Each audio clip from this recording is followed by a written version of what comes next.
Datang di Komisi Penanggulangan AIDS Kabupaten Sukabumi bersama saya Dian Hendayana Saputra selaku pengelola program KPA Kabupaten Sukabumi. Boleh saya izin bertanya, Pak? Boleh, silakan. Apa yang dimaksud dengan penyakit HIV dan bagaimana gejala atau ciri orang yang terkena penyakit HIV? Baik, HIV adalah nama virus, kepanjangannya dari Human Immunodeficiency Virus. Virus ini menyerang sistem kekebalan tubuh, yaitu CD4 manusia ataupun yang bisa disebut sel darah putih manusia.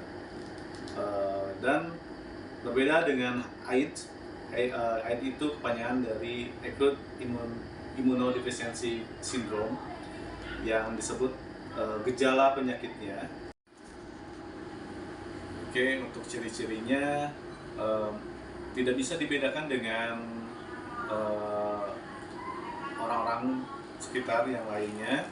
Jadi di fase HIV itu kalau misalkan kita dilihat oleh mata kita sendiri itu tidak bisa dibedakan. Tetapi di fase AIDS itu bisa dibedakan, yaitu dengan ciri-cirinya timbul gejala seperti benjolan di leher, dilipat ketiak dan lipat paha. Nah, selain itu juga ada jamur di sekitar mulut atau lidah. Nah, itu salah satu ciri-ciri yang udah fase AIDS ya. Dan itu juga berat badan menurun dan bisa disebabkan oleh mencet-mencet yang terus-menerus selama berbulan-bulan seperti itu.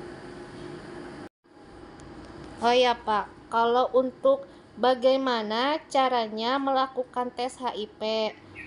Nah, untuk syarat tes HIV ada syarat sesuai dengan Permenkes melalui standar pelayanan minimal ya yang harus dites HIV itu ya, dan wajib 100%.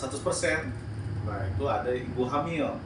Ibu hamil wajib tes HIV, terus pasien TB, pasien hepatitis, pasien infeksi mual seksual, dan ada lagi populasi kunci di Kabupaten Sukabumi. Ada yang namanya lelaki seks lelaki, ada waria wanita tapi pria, terus penasun pengguna narkoba suntik, dan wanita pekerja seks. Nah, selain itu juga ada WBP, warga binaan pemasyarakatan yang ada di lapas, itu wajib dites HIV. Nah, kalau misalkan teman-teman merasa di bagian populasi kunci ataupun pasien tersebut yang saya sebutkan dan merasa pernah beresiko, silakan bisa mampir ke pusat layanan kesehatan terdekat untuk melakukan tes darah, dan darahnya dicek, diambil untuk dites apakah ada virusnya atau tidak melalui alat yang namanya rapid test. Nah, sebelum diambil darahnya itu ada proses tahapan yang pertama, yaitu konseling bagi pasien yang merasa beresiko, pelakunya yang beresiko yang pernah melakukan hubungan seks walaupun 1 kali gitu kan. Nah, yang berikutnya, setelah konseling ada tahapan pengambilan darah. Pengambilan darah ini dilakukan oleh ahlinya. Bapak, bagaimana cara penularan HIV? Baik.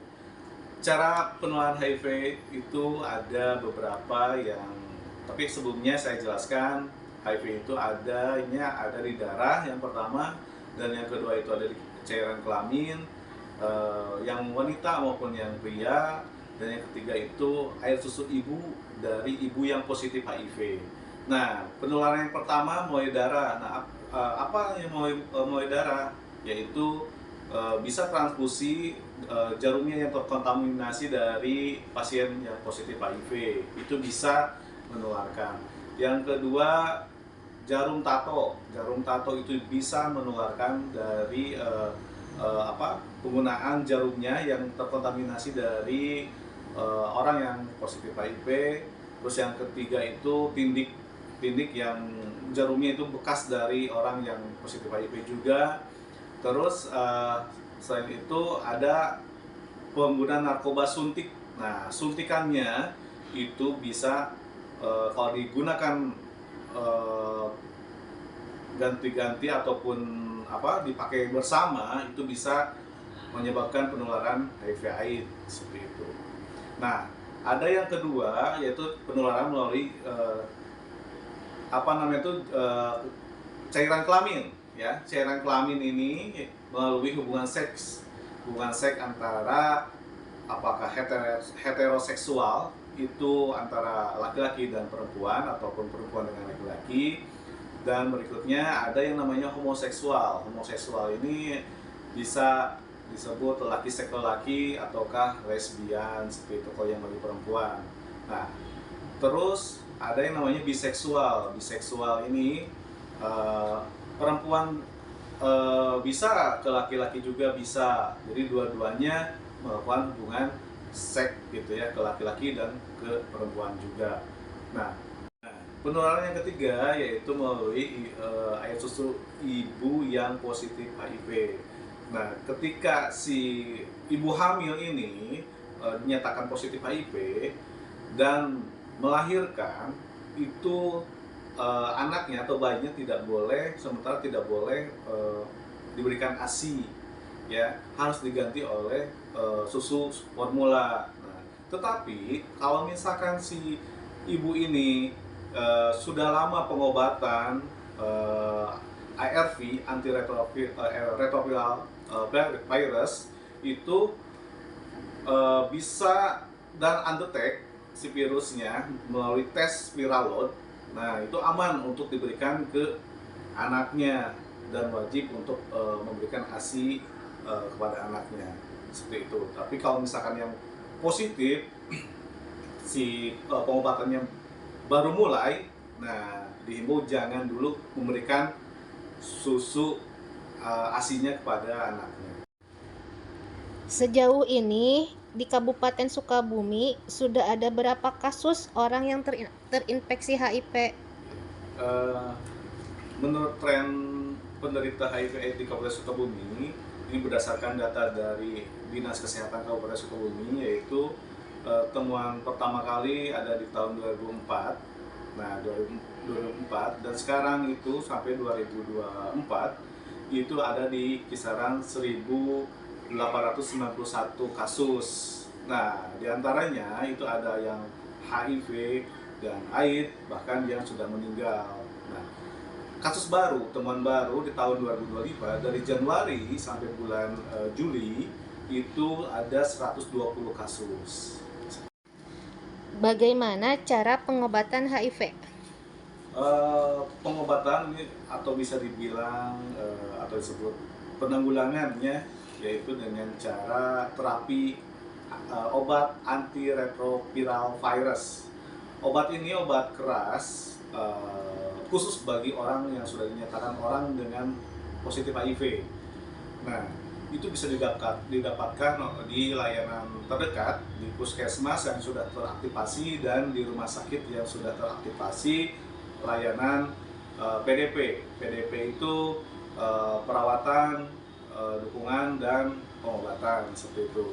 Nah, ARV ini bisa menekan jumlah virus di dalam darah manusia. Jadi si virusnya tidak berkembang biak ataupun bereproduksi seperti itu. Jadi bisa menekan jumlah pertumbuhan virusnya di dalam darah.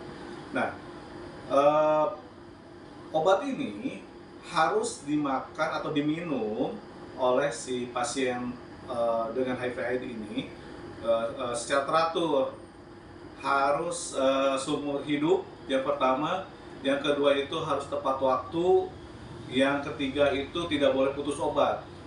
Nah, kalau misal putus obat itu bisa terjadi resisten, jadi si virusnya kebal dan harus mengulang lagi dari awal seperti itu.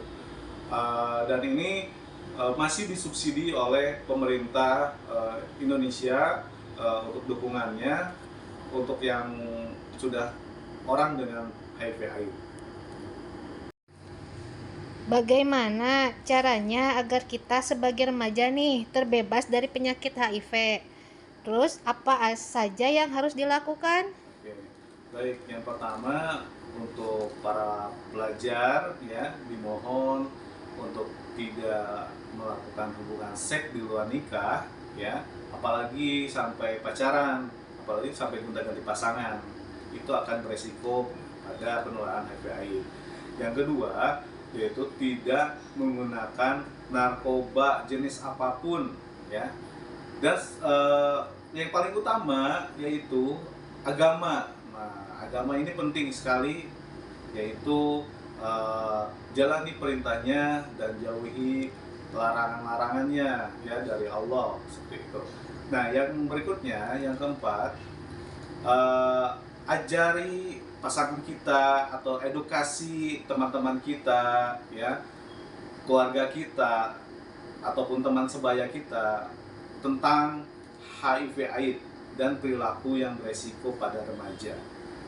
Oke, kita lihat di banner, perhatikan di sini ada remaja tangguh, gaul oke, HIV no way. Nah, di sini ada remaja harus tahu prinsip cara pencegahan HIV. Di sini ada yang namanya kamu tidak melakukan hubungan seks bagi pelajar. Ingat, mohon tidak melakukan hubungan seks di luar nikah. Ya. Yang kedua, tidak menggunakan narkoba suntik. Demikian pemaparan dari saya terkait apa itu HIV/AIDS, penularannya, pencegahannya, dan penanggulangannya. Terima kasih. Saya Garnisa mengucapkan terima kasih sudah menyaksikan video wawancara saya.